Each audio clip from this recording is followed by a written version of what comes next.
Now, it wasn't actually that long ago that if you wanted an electric car for under 25 grand, well, there wasn't really much of an option. It was the Nissan Leaf or the Renault Zoe.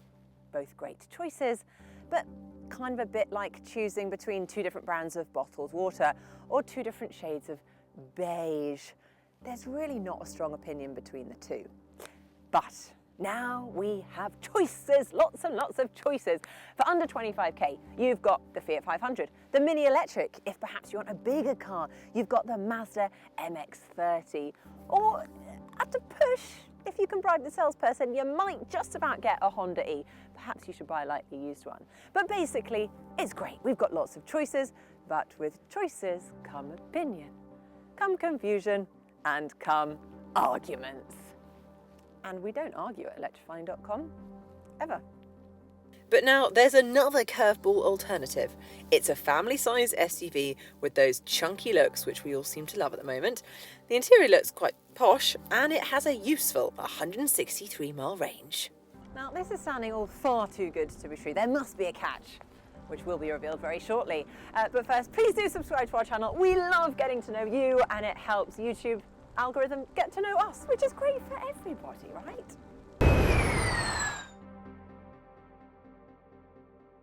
This car wears a badge which will be familiar to many of you, but it's usually associated with quaint little two-seater sports cars. The MG brand of today is very different from the one that existed in the 1960s. MG is now Chinese-owned and has been turned into a car company that builds value-packed superminis and SUVs for everyday uses, rather than the sort of leaky cars which we're used to seeing up on ramps being tinkered with greasy spanners. Not that there's anything wrong with that, but this is not that. Now, MG has set its sights firmly on becoming a really serious player in electric cars. Like, really serious. It's actually wanting to be in the top 5 sellers list.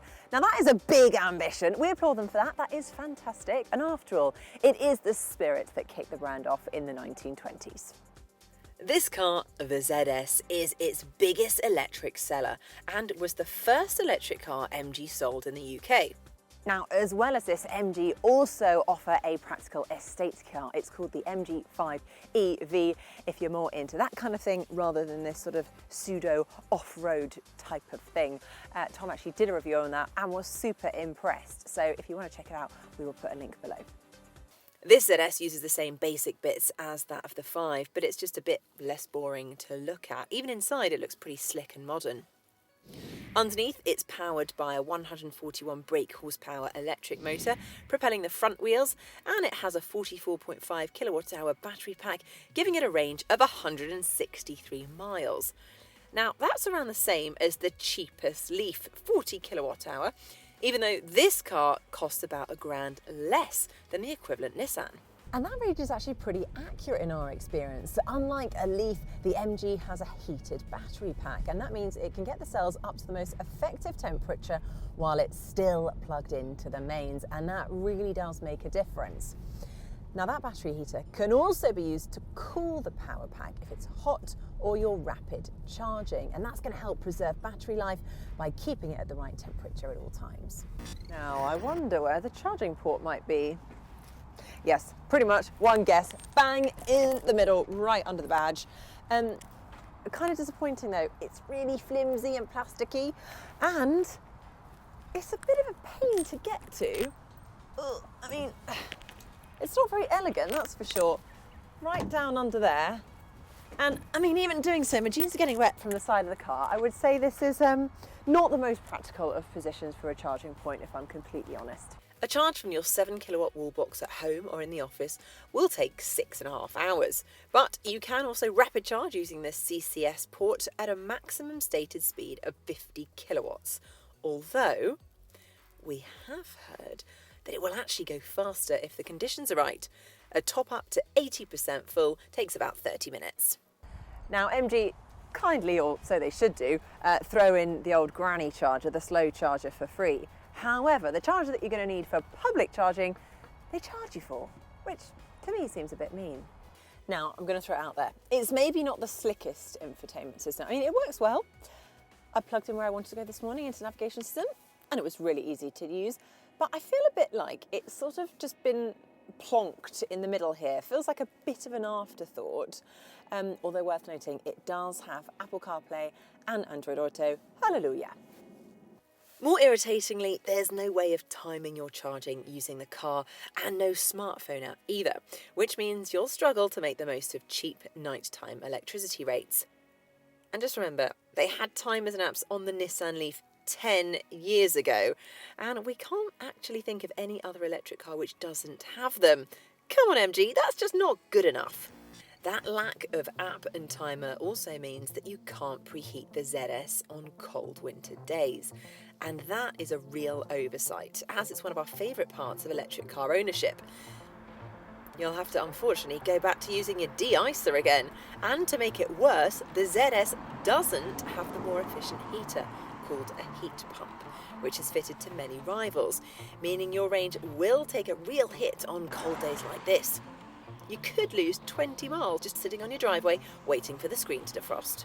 By the way, if any of the stuff I said sounds like utter gobbledygook, then do head over to electrifying.com for far more information. Plus, we have just put up a new video all about tips on how to extend your range during these cold winter months.